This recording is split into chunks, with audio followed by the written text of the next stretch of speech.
artificial intelligence will completely transform our world. But what is AI? Why will it affect you?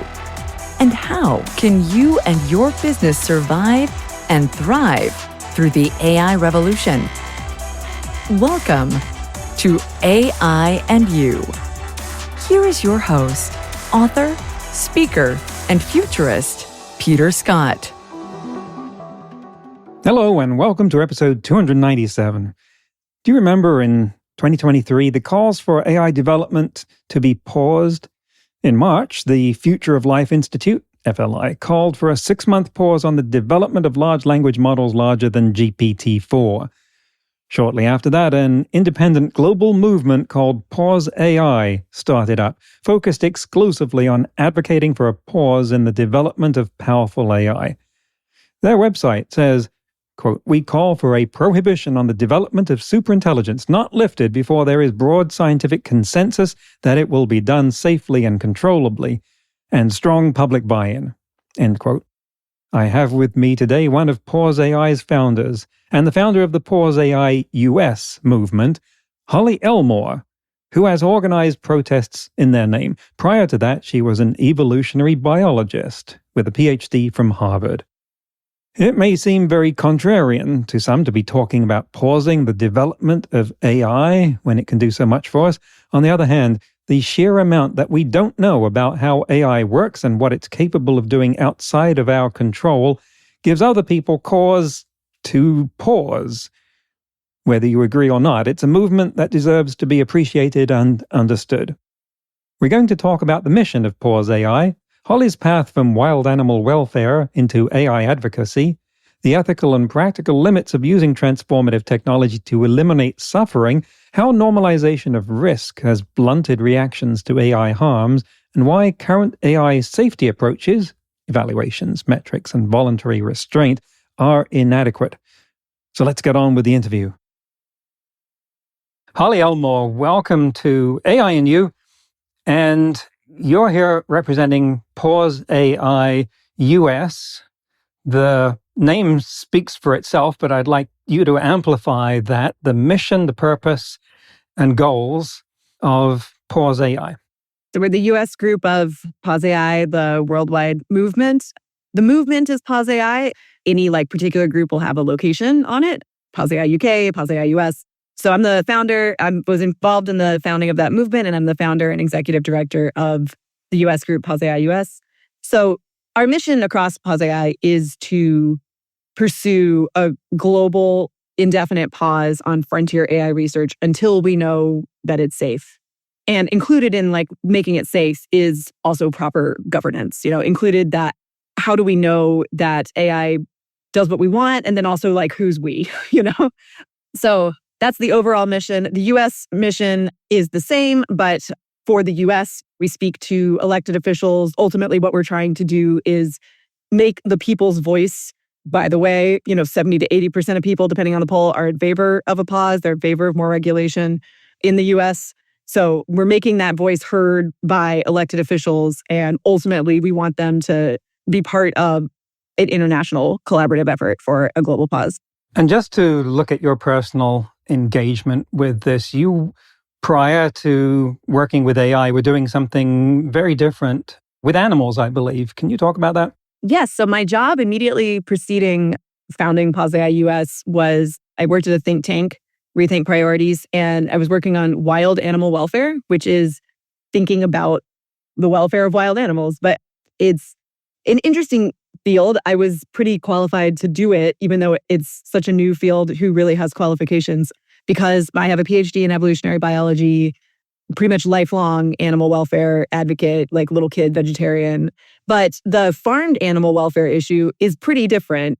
With farmed animals, we don't have to create them and put them in these conditions of suffering. And if you learn something that works for one chicken, you've learned something that will work for most chickens. There's only so many breeds of chicken that are commercially bred. But with wild animal welfare, it involves just every other dynamic. You're talking about an ecosystem of animals that, yes, almost nobody will seriously disagree that animals suffer in the wild.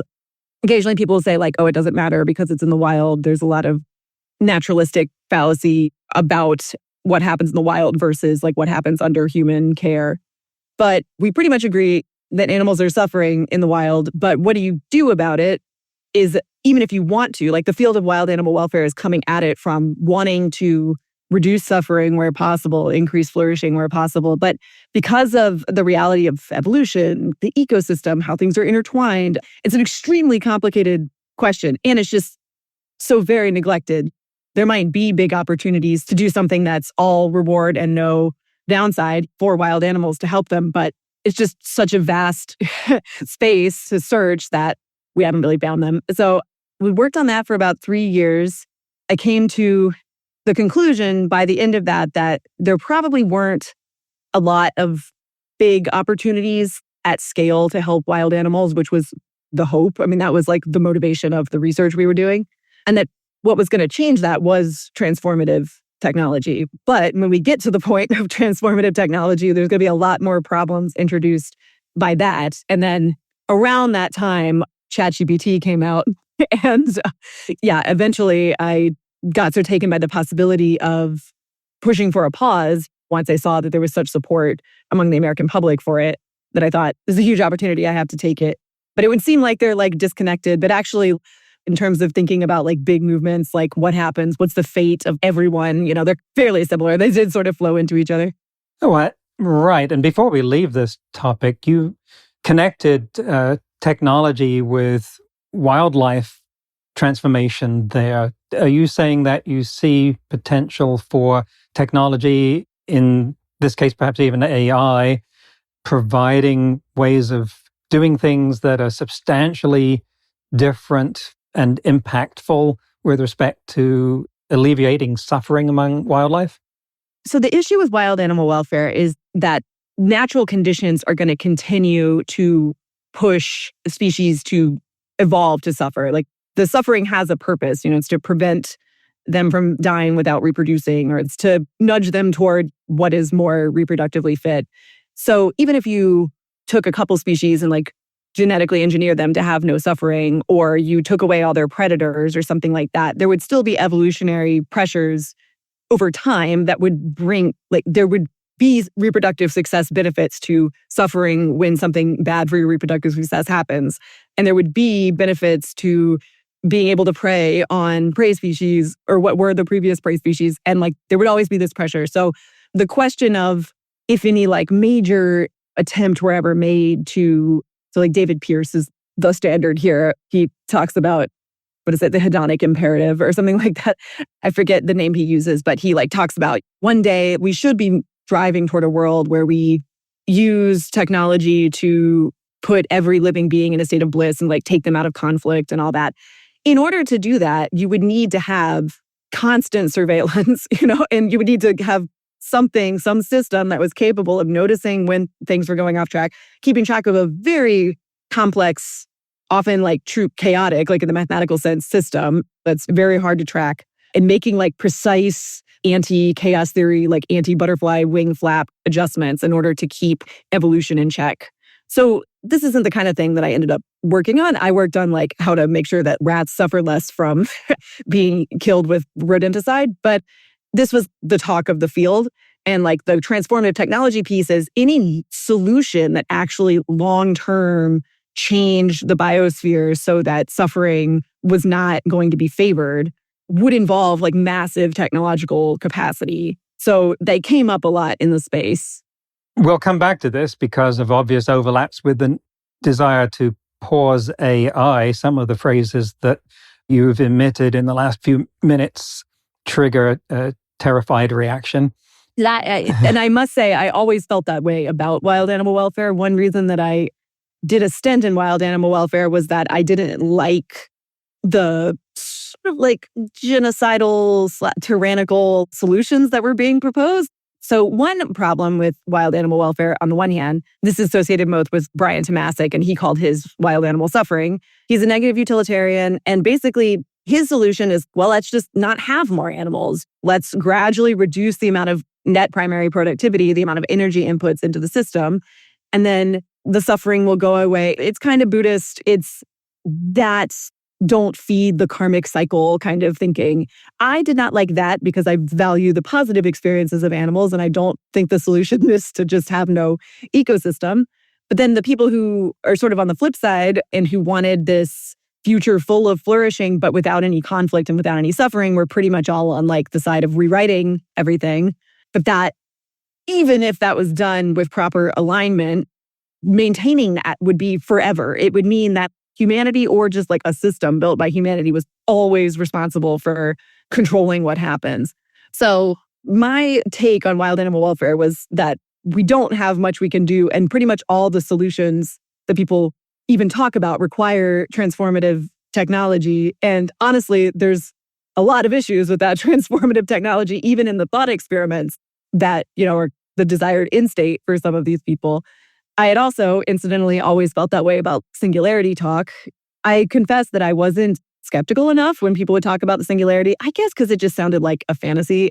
But people, even the things that they were imagining, would require like totalitarian guidance. So like to actually achieve everything that they wanted. And like there were paradoxes about how they imagined it. Just because there's no material scarcity doesn't mean that someone you want to love you will always love you, right? If they still have free will, like you can't just have whatever you want, even if there's material abundance, but you're kind of talking about this like it's heaven and you could just have whatever you wanted. The answer is to like put some greater intelligence in place. And there's just so many issues with that. Right. The overlap between that field and the AI doomer cause is becoming more evident. I had no idea that people working in the interests of wildlife would come up with ideas that I'm finding horrifying. We'll talk about those more in detail. I just wanted to explore the reason you were in that personally. I've been vegetarian for 50 years, and that was a decision made out of empathy for animals. And so that motivates a lot of what I do. And you can see the echoes of that in what I'm doing about AI at the moment.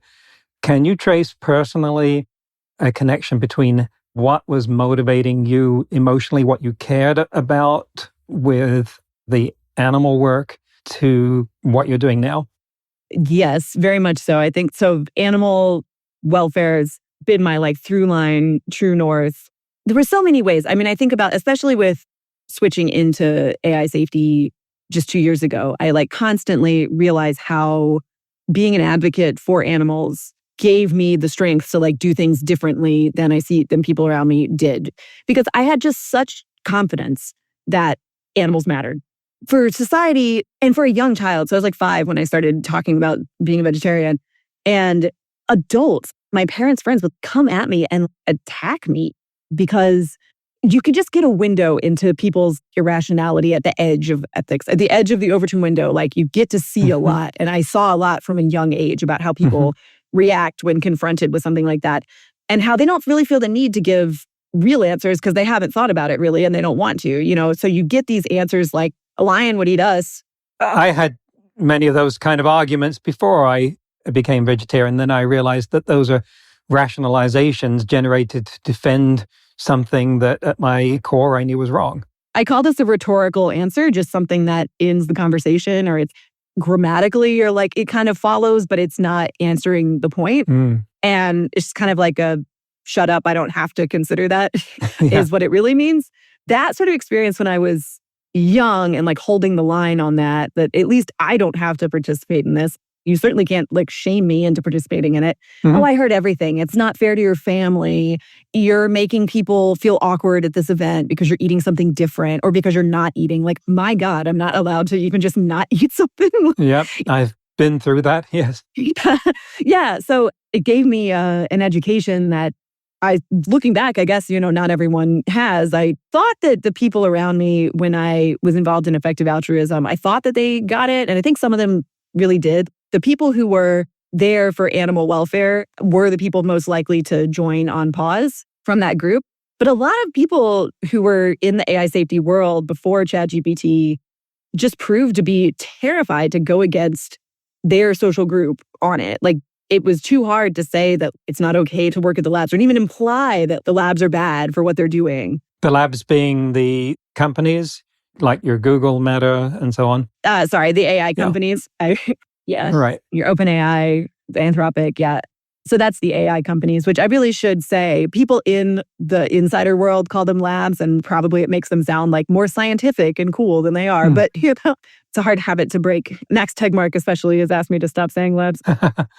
So let's talk about then the pause movement. I mean, it came to public awareness with the open calls, the letters calling for a pause on AI in 2023, I believe, early on saying, let's have a 6-month pause. Yeah, that was the Future of Life, speaking of Max Tegmark. FLI. Yeah, and they asked for a 6-month pause. And then those letters are what, and the polls that came after them showing such high agreement with the idea, that was what inspired Pause AI, which is asking for an indefinite pause, just to be clear. Yeah. Okay.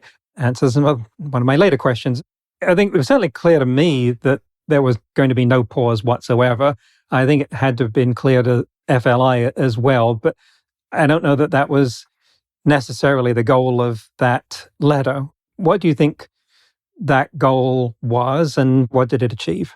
I think they achieved a huge thing, which is they have a large organization now with groups in multiple countries, including the US, that is pursuing this. I don't think they even realized in that letter like how good of a meme pause is. It's just, there's not a lot of great, quickly, correctly understood memes about what to do about AI. And Pause AI, pretty much there. You pause it, even in kind of implies that it doesn't have to be forever, even in just the first 2 words. But we pause it, we don't build it. So align AI, that's confusing. There's lots of different ideas about what aligning AI means. According to Dario Amodei, that necessarily means building AI. So you can't just say regulate AI. How? Pause AI, there is a clear meaning communicated, and all of that other stuff can come after. And so I feel confident saying something so simple, because what we need is, let's not make it worse, then we'll deal with all this. And that's really the message of Pause AI. So I think it's incredibly rhetorically fit. It helps people understand, correctly, very quickly orient themselves to what's going on. So that's like the top thing I'd say about pause. You say that, you didn't think it was going to happen or the 6-month pause was going to happen. I actually do think that a pause could happen. Our strategy, our impact isn't dependent on that. I think what we're doing is good for a number of ways that it works. But I really do think the sentiment can change so fast. If there were an incident that suddenly crystallized public opinion, then maybe it could be done quite quickly. I really, looking at past agreements, such as about reducing CFCs to fix the ozone, the Montreal Protocol, they take some time, but there's, in the scheme of things, I think people underestimate how quickly we could adopt a pause if people got serious. And there might be things, sadly, there may be events that make them more serious and more cautious about their approach to AI. But regardless of whether that happens, pushing for the pause is pushing in the direction of more safety, more regulation. It's making initiatives that are less ambitious than pause seem like moderate and achievable, by comparison. Yes. I mean, I wasn't saying that I don't think there's a pause feasible in the future. At the time, I didn't think that there was going to be any traction from saying we'd like all of the labs, the companies, to decide independently and simultaneously to stop developing at this point. I think that I sort of knew they wouldn't, but it wasn't quite common knowledge that they wouldn't jump on that at that time. Mm-hmm. It has changed so rapidly. The belief about the motivation of those companies, their relationship to safety advocates, has changed so quickly. So really back then, at least a lot of people who thought they were allies, they were working at OpenAI in a safety capacity, and that they were really on the cutting edge of safety, and that's what they were doing. The fact that OpenAI didn't act like it would consider pausing, or that it would consider pausing, especially if everybody else paused, did communicate something. You won't hear a lot of people owed up to that, but I felt it.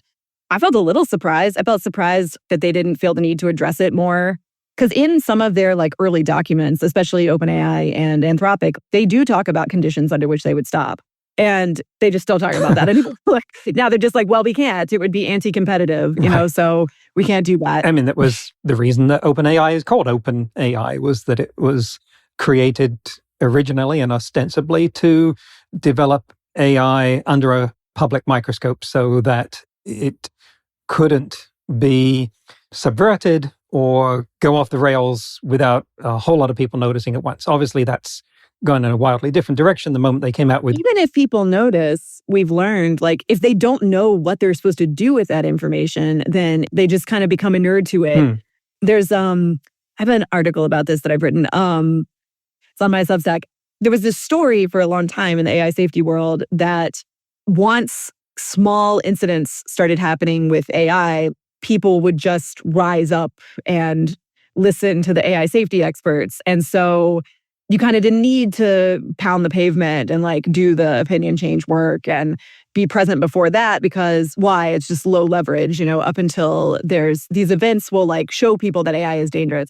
But that's not what's happened at all. Like, there have been events that I know, mean that AI is dangerous. But when people hear this news and they have no expectations about what would have happened or should happen in this situation, they don't react like that's unacceptable. They don't react like, oh my God, they are dangerous.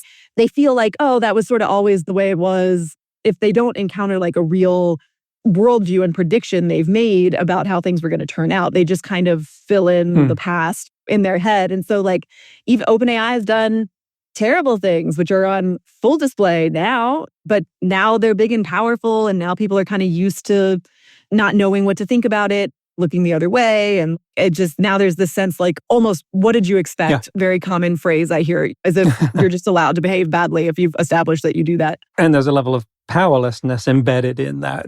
This is like that meme about frogs in boiling water, that I know exactly what you mean, that we've become inured to incidents and a level of non-safety that was not tolerable in the past. If we look at the Elmore principles, which I've referenced several times on the show, but they go back to 2017, and principles hacked out in a spirit of cooperation. I think of it as a Woodstock of AI in Elmore, that are very good principles for avoiding dangerous development in AI. And they span, as you know, a range of timescales and scopes.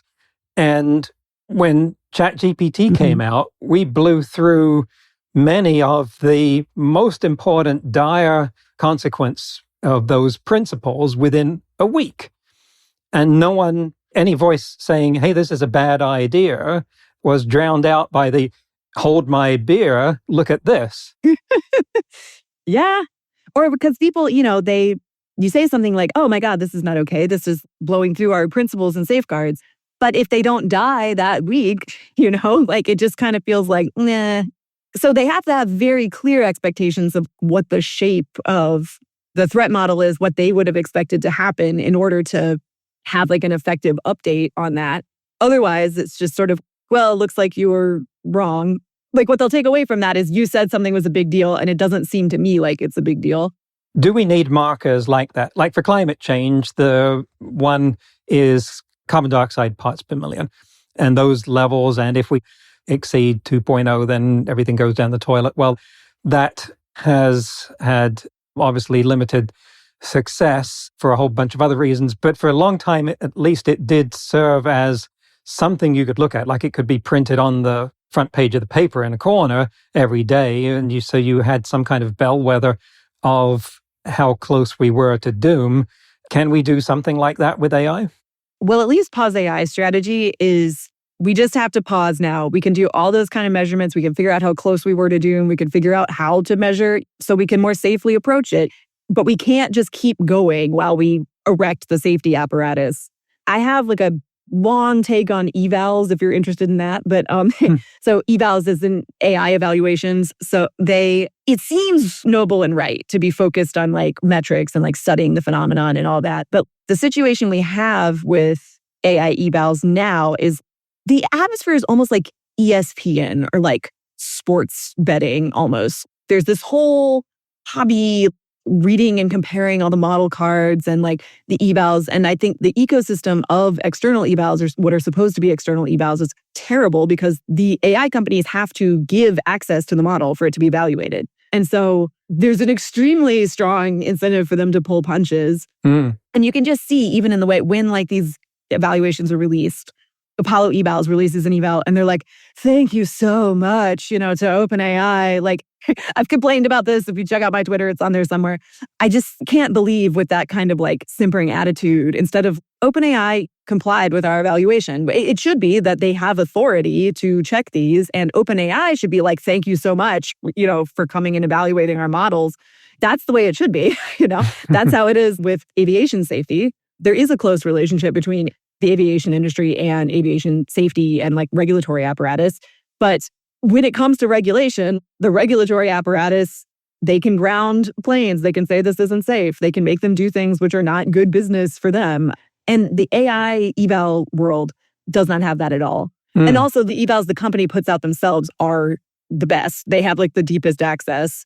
They're pretty consistent with what, as far as I have seen, like with what the external evaluators put out. But then, so maybe they're keeping them that accurate, but it seems like it's a good idea to focus on evals. But the biggest reason it's not a good idea to focus on evals is that these are very, very big and opaque systems. And it's not clear that describing one model release gives you trends or insight into like what are going to be the issues with the next one. Perhaps, but even like Dario Amodei is the most responsible for this paradigm he calls the empirical paradigm of model safety. Before that, all AI safety research was from first principles. It was stuff about how agents cooperate, game theory kind of stuff. And Dario pushed this idea that actually the only way to study the models is to just build the models and then do some tests, like prod them and get some empirical information from them, rather than trying to figure out from first principles how it's going to behave or like what kind of dangers could be present. And so with that, the conceit there is that you never actually know, have a guarantee if it's safe. It's just sort of what you can think to measure, what you can measure. And mainly it's by talking to the model. It's not really through any other way of examining. So I think it's not a great kind of metric to use, like the kinds of things which are being evaluated with model releases. It's just, unfortunately, like you'll always be playing catch up with this kind of evaluation. And we don't know at what point the like truly no return kind of capabilities emerge. So we don't have anywhere we're going to either. Like one metric that I talk about a lot is a flop per in a training run, which is, it measures something. I want there to be less compute per training run, because definitely we know like the more compute there is, the more smart and possibly dangerous the resulting model will be. But we don't have any sense of what the underlying territory that compute is like taking these models through looks like where the danger point is. So if you treat it like, it's kind of similar to the climate change one actually, because we have a good idea of there shouldn't be more than this much carbon dioxide in the atmosphere. Like we don't actually know where there's no real crossing the line moment, Well, it was a straw man argument on my part too, because that's so much easier in climate science to reduce to something like that as a proxy for what we need to change. And even then, it's, as you point out, it's inadequate. We see all kinds of tipping point effects. You lose your audience's trust when you give them numbers like that, and then they don't get the reaction that they were led to believe, like when you reach them. What was your reaction to the Biden administration's guideline, I believe, executive order, and if I got this right, limiting training to, 10 to the 26 flops? That was the line that we had been using, at Pause AI. Would have been great. Right. There are some nuances on that. Even back then, not that long ago, flop only meant training. Now there's all of these different kinds of, a lot of compute is used for inference. Right. And then there's pre-training, post-training, what's training anymore? And then there have to be somewhat more complicated schemes for models that get fine-tuned, Even 2 years ago, it seemed like that would be a bigger percentage of things. It's still a concern for somebody using an open source model to do terrorism or something. It could help them and they could multiply fine-tune it, but it's not really a threshold of intelligence kind of thing as much as more. And AI algorithms evolve, so what's possible tomorrow with 10 to the 26 flops could be a much larger proposition than what we can do today. it's still better to have less compute. I mean, obviously, hardware is not dead. We're seeing like just massive, maybe biggest human construction projects ever, to make more hardware, available for training. So it definitely would help to constrain hardware. And I do think it's a very useful, we're almost lucky that we have something like hardware because it's a great thing to govern, It's almost like nuclear material. Like with nuclear material, you can use geology to know that there's only so many places in the world you can mine it. You can satellite observations of mine sites. There's centrifuges that are really only useful for refining uranium. We can see if people have them. You can submit to instruct. All of that we can do for compute. Like you can see these data centers from space, for one thing. Currently, they do need that much hardware. You can see even their heat signatures, even if they were underground or something. They're pretty traceable. There's also in-ship verification mechanisms, which hopefully will happen.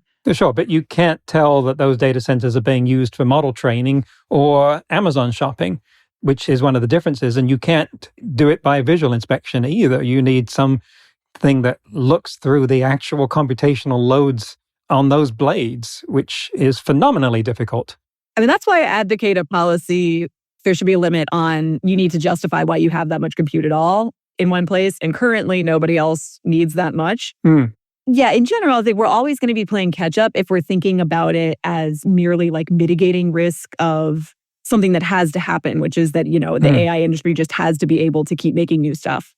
If we're always viewing safety as mitigation instead of, no, it's really likely that what they're doing is intrinsically dangerous. And maybe we might be able to find safe ways to do parts of it or all of it. Or maybe there never is a safe way. Safety cannot be secondary to this project. Right. We have to consider that this project should wait until we know it's safe.